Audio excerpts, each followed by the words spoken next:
now I see why they are, what they are trying to, why they are building this narrative and what they are trying to achieve by this, and why they want foreign governments to join them in this campaign against Yes, India. exactly, exactly.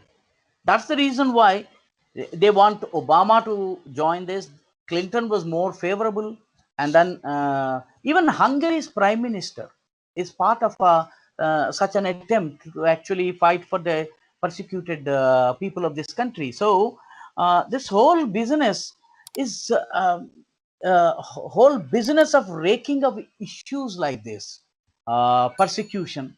Then they talk about caste, class, and then they try to make common cause with the Muslims and the leftists. These have an agenda, very devious agenda they have. And I would like to quote from our old report. This is by someone called Dr. D.M. Timmarayappa from Karnataka. This is a 1978 document that I am showing you. You know, he is from Christian Conference of Asia Urban Rural Mission. The program was programmed to combat racism. Program to combat racism, where this Timmarayappa says, without destroying Hindu religion, untouchability cannot go. But are they, this means Dalits, in a position to do this impossible job? No, never. The very thought of such a thing will bring them death. Hence, in all humility and utter helplessness, they are forced to demand a separate homeland within India. Christian Conference of Asia Urban Rural Mission is debating on how to divide India. This is a church organization based out of Singapore, Christian, this non-Catholic missions, all Baptist organizations, Christian Council of Asia. The document says this conference was held in November of 1972. It was organized jointly by the World Council of Churches Program to Combat Racism and Christian Conference of Asia Urban Rural Mission, where they are talking about demanding a separate homeland within India and destruction of Hindu religion. So these, see, what we must look at is the persecution relief is but one appendage of this whole, Correct. Cabal. cabal, and it has international ramifications. Their designs do not stop at preaching the gospel or turning people towards Jesus. I Their mean, there is nothing. See, theologically talking, I love to go back to Christian theology. So if the God was really as mighty as they claim, if the Holy Spirit was working overtime, trying yeah, to save souls and all that, they don't need such structured reports. They don't need a structured approach. They don't need to count how many more souls to be saved, because the mighty God should keep account of all those things. yeah, exactly, So exactly. why are these evangelical organizations, or the conversion mills, as I love to call them, why are these conversion mills employing so many people, spending so much of wealth on all these activities? So if their Exactly. God is mighty, he can just do it from wherever he's sitting. Yes. So theologically, that should be the way it is. The ISKCON preaches, it never keeps count of the people it has converted to Vaishnavism. ISKCON, only when you take a Diksha, you're given a different name. You're given a different name, and your job is to chant Hare Ram Hare Krishna, not to make new converts. New Exactly. Yeah. converts is a corollary of it, not the prime objective of it. Correct, There are correct. people, It's like Anupul Thakur. multi-level marketing. It's not enough in MLM model. It's not enough that Yeah. you buy the product and use it. You have to go ahead and make new So members. this is not just religion. Religion is a facade. That's what I want to say. My whole tenor and tone of the argument is this is not religion. This is altering of democracy, demography, and affecting the democracy. This is the overarching theme under which various organizations work, and church is a very powerful tool in this whole thing. I would like also to read. I was referring to the Christian Council of Asia. The conclusions, one of the conclusions after this program on racism was the church has no alternative but to be involved in the struggle of people in confronting power structures and changing the oppressive system to enable life to be more humanizing. You've understood, I hope. It says church has a role. It has no alternative but to be involved in this struggle of these marginalized, so-called marginalized people against these power structures, and then change their system to make the system more humanizing. This document is living in Christ with people confronting the struggles of power. Page 9, 10, 11. CCA document section 1. I'm quoting from this. This is a church document. A church document which says that church should get involved in the violent struggles or the separatist movements of the people. They're using euphemisms, but the ultimate meaning is divide the country, rule the Correct. world. Correct. Yeah. So this document clearly says that church, the increase of numbers is not just to have more souls on the side of Jesus. It is having more number of people on your side in your fight against a democratically elected government. This is a It 78, 81 yeah, document. it was never winning souls for Jesus or taking people to heaven or taking them into the kingdom of God as they claim. Yes, It was always about increasing their numbers, winning people onto their side on the pretext of love of Jesus. exactly. You're very right. Look at this book. I would like to show this book. This is Emerging Dalit Theology, written by Xavier Irudayaraj. It's a Catholic publication. What is Dalit theology? This is, how to increase the numbers among the so-called scheduled castes and Dalits. scheduled tribes, Mhm. how to make them militant. Here Mhm. he talks about, um, fighting against the system, fighting against the government, fighting against the governmental hierarchy and getting the rights. And the theology of Jesus or theology of Christianity, when did this Dalit theology appear? What is the purport? What is the idea behind this Dalit theology? Can there be a Dalit theology, Brahmin theology, BC theology, OC theology, Thakur theology? So Of why are course, they I mean, using if this there word? could be if there could be about 35 to 40,000 brands of Christianity over the last 2,000 years, there could be several theologies. As many theologies as there are ethnicities and races and classes in the world. Exactly. So So there's no one this, size fits all in Christianity, you see. Christianity just customizes it to the according to the customer. of course, the theology has this concept of acculturation and inculturation, Yes, yes, yeah. where they adopt some things from the pagan society or the non-Christian, pre-Christian society, and they also try to impose some of their practices on the neo converts. Correct, correct. Yeah. So we've talked about what persecution is not.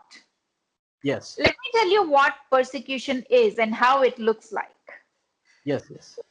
When local governments have shut down hundreds of official church organizations and house churches, when authorities have removed crosses from buildings and forced churches to hoist the national flag instead, when minors are barred from attending church services, when Bibles are no longer available for purchase online, when Christmas celebrations are banned in several schools and cities, when the pastors and their families are detained by the government and are under surveillance, when several members of the churches are arrested, and those that haven't been detained have gone into hiding, others are sent away from the region and are barred from returning, when the church hall that the pastor preached from sits empty, when the stage and the pulpit are destroyed,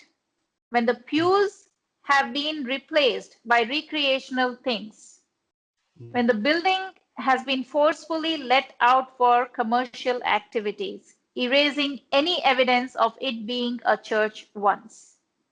Police in mufti stand outside to turn away people that come looking for the church that once stood there. And when the pastor and his wife are charged for crimes that carry a penalty of 15 to 20 years in prison, that is called persecution. All of the above is called persecution. And these are not hypothetical things that I've just said. This is the exact situation in China today. Exactly. That was what I was about to say.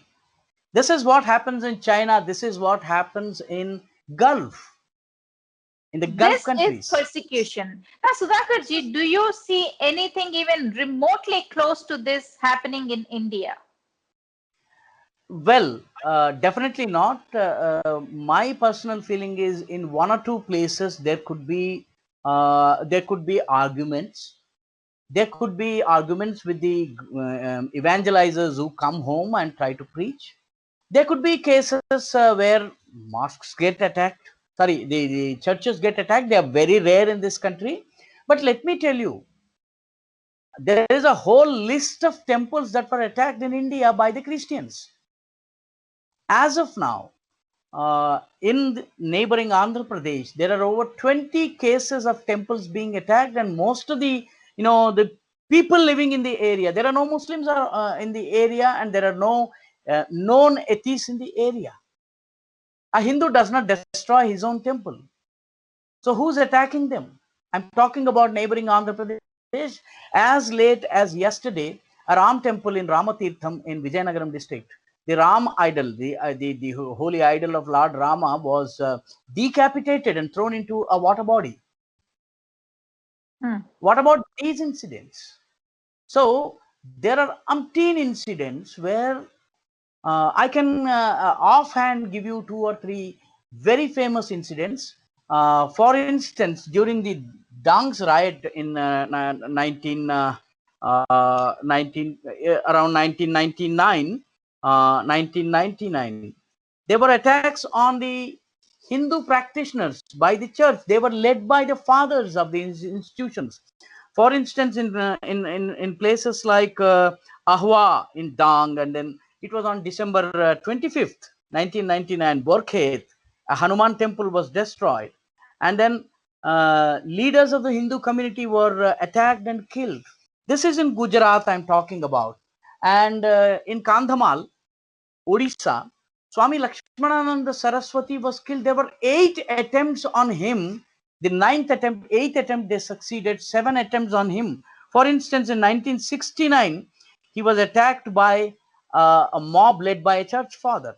In 1970, cow smugglers attacked him. In 1978, in the Udaigiri block, he was attacked during a bhajan, and it was led by a pastor. In 1981, Daringabadi block in the same area, while he was performing a yajna, Christians attacked Swamiji. In 1983, while an yajna was being performed, missionaries have attacked Swami Lakshmanananda Saraswati. 1999, while he was giving a pravachan, he was actually delivering a sermon, he was attacked. In 2002, in Kalingia village, he was performing a yajna, he was attacked, he was pelted with stones. On 2007, again there was attack on him.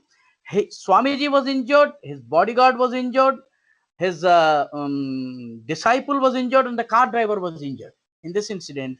And August 23, 2008, he was done to death while he was performing Krishnashtami in his ashram. By the Christian mobs?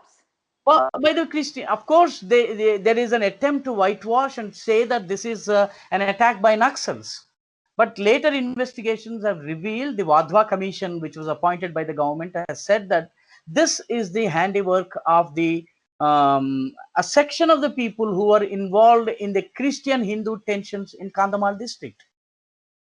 So I'm giving you live examples. There is this incident in Mandaikadu, Tamil Nadu, where the Nagarkoil Amman temple, the entry to the Amman Koil temple was, it was in the early 80s, was barred by the Christian fishermen.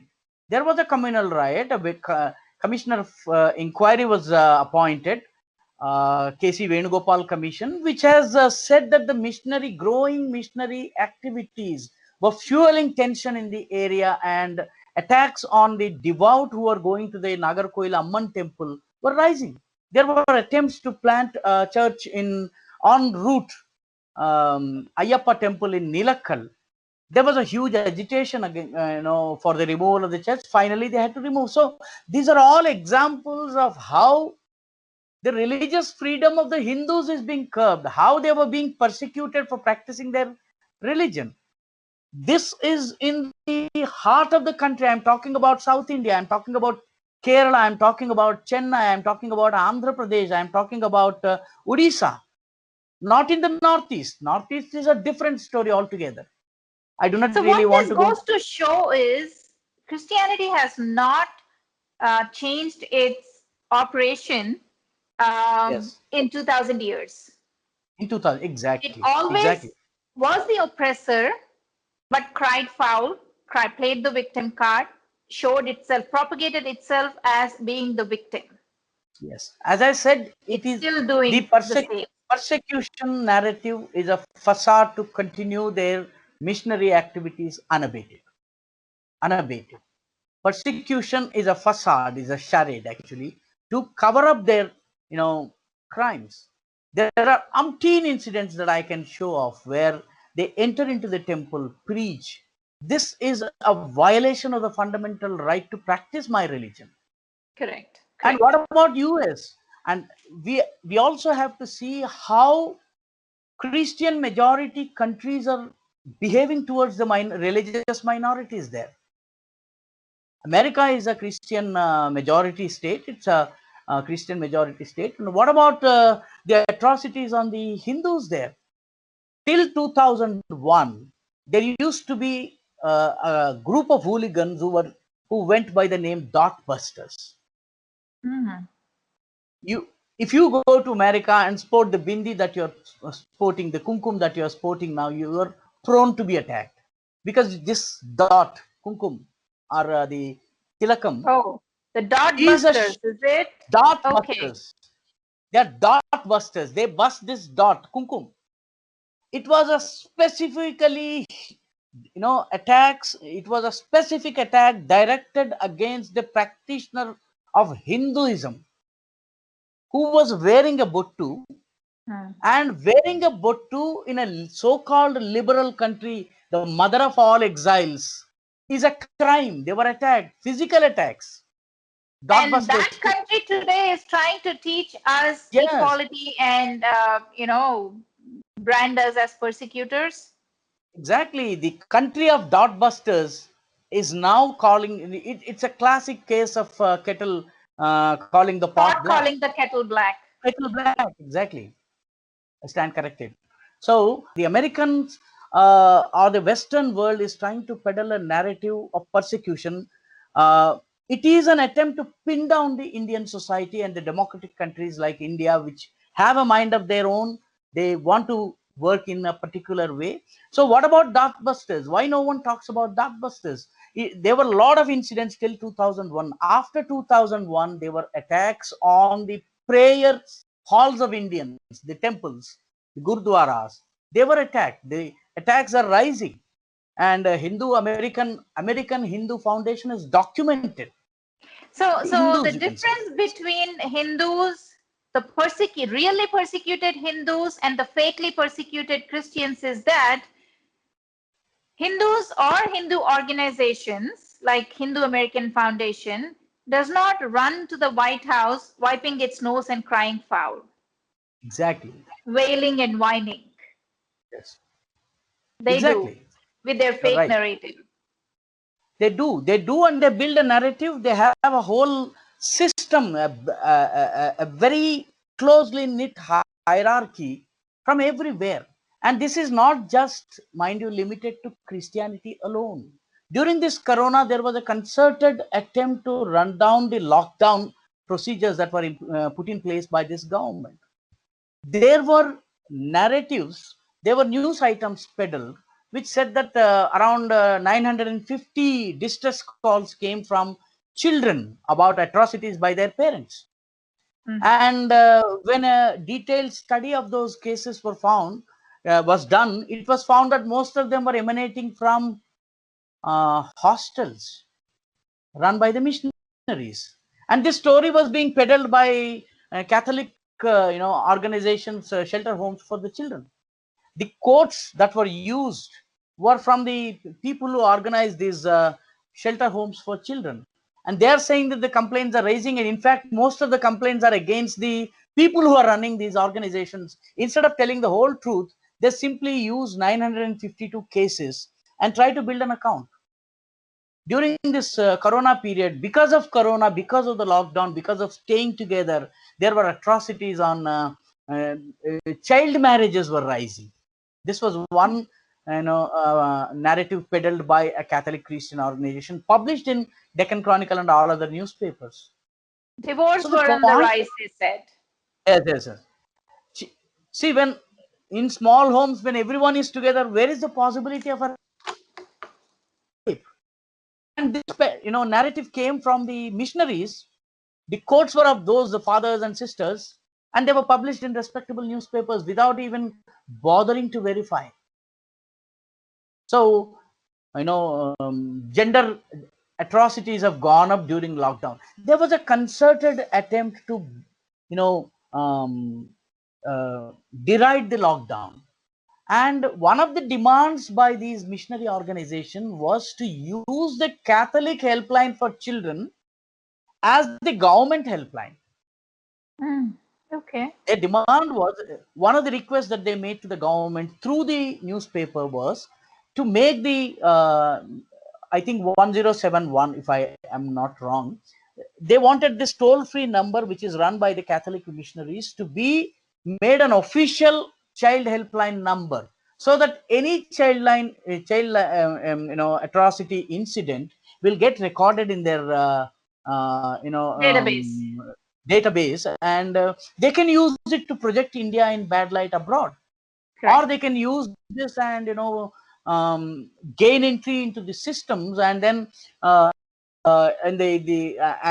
suggest policy prescriptions. So this is not just directly limited to religion. There are other means through which they enter into these systems, and they want to Correct. subvert the systems, and they want to create a false narrative. Correct. So, for just a moment, I want to play the devil's advocate here. So, let Yes. us say these persecution is real. This narrative is not fake, and it's real. Um, Take for instance murder. Yes. Killing someone in self-defense is also termed murder, Yes. right? So, but killing in self-defense doesn't get the same treatment as killing with an intention to harm. And if you see, Hindus are known to be the most tolerant race of all. The fact Yes. that it is a melting pot of several races, ethnicities, and religions is evidence to their tolerance. Yes. And individually, they are the most laid back race when it comes to reacting to proselytization around them. Would you agree with that part? Hindu society always, felt that unto them their religion, unto me my religion, Yeah. and To each unto they his, to always each, will, yeah, to and each to his each own. according to his own. Yeah, right, And right, right. they also believe that even Christianity, Islam can be, ways to reach the same God. My point is they're very laid back. And Hindus Yes. individually. So even if somebody is getting converted in their own clan or their own family, they would take it as okay. Maybe that's out of conviction. It's okay, and they're tolerant to it. So they Yes. don't go out and go all out and say no, you cannot do this. This is against our dharma. This is against your karma. Or they don't go about and preach. That Yes, is why I'm calling them very laid back when it comes to reacting to proselytization happening around them. exactly, And the 6 to 800% growth of church in the last 1 decade is the best indication to the tolerant attitude of India as a whole. exactly. And they express their intolerance, if at all, only in extreme situations. Like I Yes, said, self-defense, self-defense. murdering in Yes, I mean, killing someone in self-defense.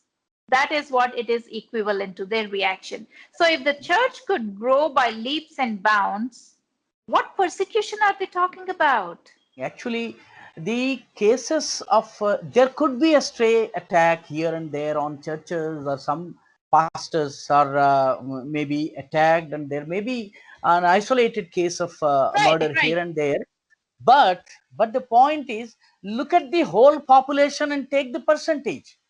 Exactly, exactly. That, and I mean, talking of Hindu reaction, the Hindu reaction happens only to extreme provocation.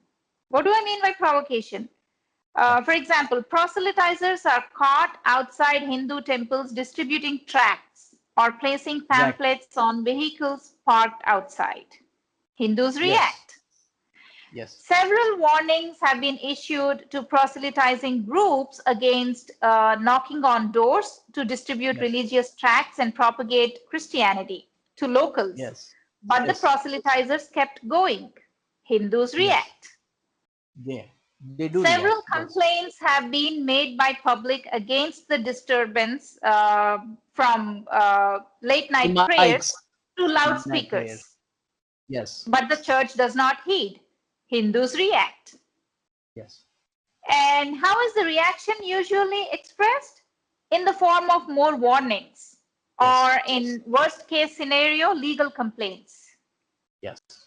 Very rarely, like you said, very rarely do we hear of violent retaliation, like bringing down the illegal church structure Yes, or pelting stones at the pastor. I've yeah, never heard of these incidents. yes. And Very when rarely. Christians see these reactions, like Mm, legal mm. complaints, or when they see that the more warnings are being issued to the church or church members for their loudspeaker prayers and all that, the church cries foul. Yeah, that's the problem. That's the whole problem. As I said, the number of cases of physical attacks, in most cases they are mere verbal tiffs. They are wordy duels, pure arguments, and the crowd disperses. Very rare occasions it gets physical. Actually, the attacks become very physical attacks, and in extreme cases there could be one or two incidents, because not everyone uh, is Joins these retaliation events. yeah, I yeah, agree. yeah, one or two incidents are definitely there. There are a couple of incidents where the Hindu youths or someone must have but there is a law in this country to take care of them. Take for instance the case of Graham Steen's burning of Australian missionary and his family members. Mhm. The perpetrator of that attack is in jail. His associates are serving prison term. So the whole argument that they do not get justice is wrong. So in such events, they are punished. They are put to jail. They are subjected to imprisonment, and then they have to go through the whole legal process. But for example, someone wants to contravene India, circumvent Indian rules, come here on a tourist visa, preach here, and then invite even political biggies into that meeting. That's not simply allowed, because the rules in this country do not allow it. For example, home churches is not accepted according to Indian laws. Starting from Tamil Nadu to anywhere in India, you have restrictions on home churches. You have to, for constructing a church, the land has to be legal, and you have to take a permission from the district collector. These are laid out rules by the people who are considered more secular than the present dispensation. Correct. So, for years, this has never been objected to. For years, this has never been objected to. And today, raising a bogey of such things as if they've come now. For example, whenever there is an election in this country, the secularist cabal talks about attacks on churches. For Mm. example, during the 1998 and 2004, there were a lot of attacks in church, starting from Tadepalligudam, Machilipatnam, Bangalore, so on and so forth. The Hindus, the so-called Hindu right, I do not really like this expression. The Hindus were blamed for those things. Later, it turned out that there is a Pakistani-sponsored extremist organization called Dindar Anjuman, which has Mm. implanted bombs and detonated all of them and then attacked the churches. The idea was to spread disaffection among the Hindus and Muslims, Hindus and Christians. This was proved. The organization was banned. The people are now serving the prison term, but still the Christian narrative literature still talks of these church attacks as a perpetration by the BJP, RSS people, or the Hindu people, even after it has been proved time and again in the courts of law that this was done by and investigating authorities, that this is done by Dindar Anjuman. So this is a see one or two rare exceptions cannot be a general rule. Right. I mean, Cannot they be a have general. this strategy also, right? Speak a lie Hmm. enough times so it seems like a truth, like the truth. Yes, yes. Very Gobelian. That's what Gobel said. You Mhm. speak an Yeah. untruth 100 times, it becomes the truth. See, the Hindus have not learned this subtle art of subterfuge. The way the Christians make a case, they try to, one organization reports, it uses the right kind of words like persecution, liberalism, diversity, and all these words that appeal to the American liberals. These are included in those statements, and those That's what I'm statements are saying. That is channelized. because they are running a commercial enterprise, Yep. Yeah. and the Hindus are not. Yes, I attended a workshop for journalists who are working in conflict situations. Those who trained us, they were Americans, and they were insisting on the usage of a particular uh, jargon terminology while we write our reports. Correct. So they were insisting that these words should be there, these expressions should be there, because Keywords. these are picked up by the so-called, liberal organizations and establishments that are working in the US. So Correct. you narrate the incident truthfully, it doesn't find a mention. But if you use those words, immediately they sense, they grab these words, and then the whole narrative is built around it. This is what the missionary organizations are they have excelled in this art of complaining, and they've built Correct. their own channels. One person complains to the persecution relief, he complains it to the Fiocona, and Fiocona goes to the US State Department's section on the religious freedom, and then it finally reaches the UN, which discusses the issue of persecution and all those things. So a narrative is built in a very systematic manner.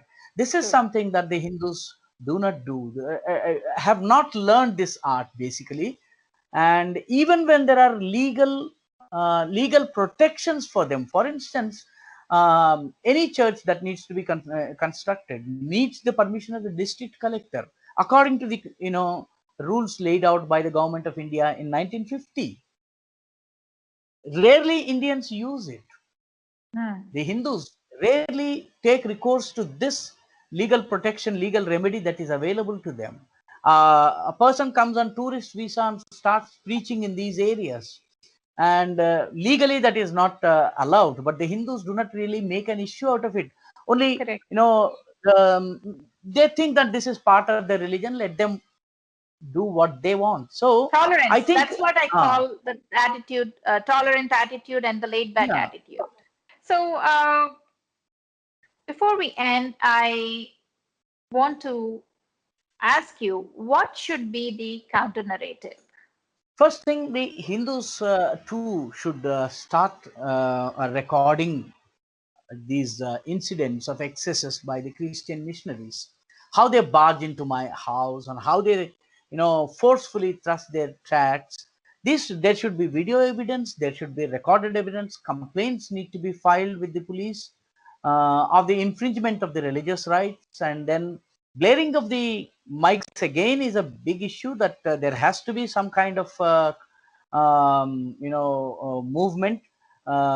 Nighttime gospel meetings, there must be some curbs on those things, and Hindus must organize themselves. There must be a legal awareness campaign among the Hindu community. Many of these people are in the rural areas.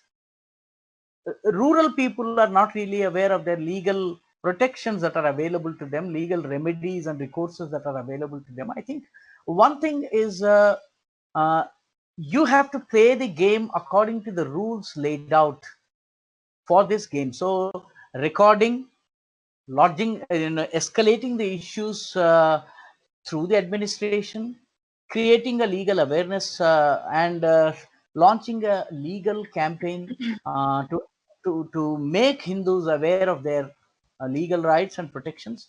I think these are the more important things, and uh, in places where it is needed, there should be some kind of agitational program too. But illegal churches cannot be allowed. Churches on government lands, churches on private properties that do not belong to the church. There are So, in instances where, summary, you are saying that there should be a LRPF in every nook and corner of the country. yes, we must compliment LRPF for the work they have done, and I think they owe it to India to popularize, to create awareness about these things, and then reach out to the village level Hindu religionists, so that they can defend themselves, and they can fight this whole narrative of persecution that is falsely created and fakely popularized, and deviously internalized in the system. I think this narrative needs to be demolished, and Hindus across the world also must start building a narrative about the atrocities that they're subjected to. Temples have been Yes. attacked. I mean, The we don't have to build fake narratives, okay, because we have real incidents happening.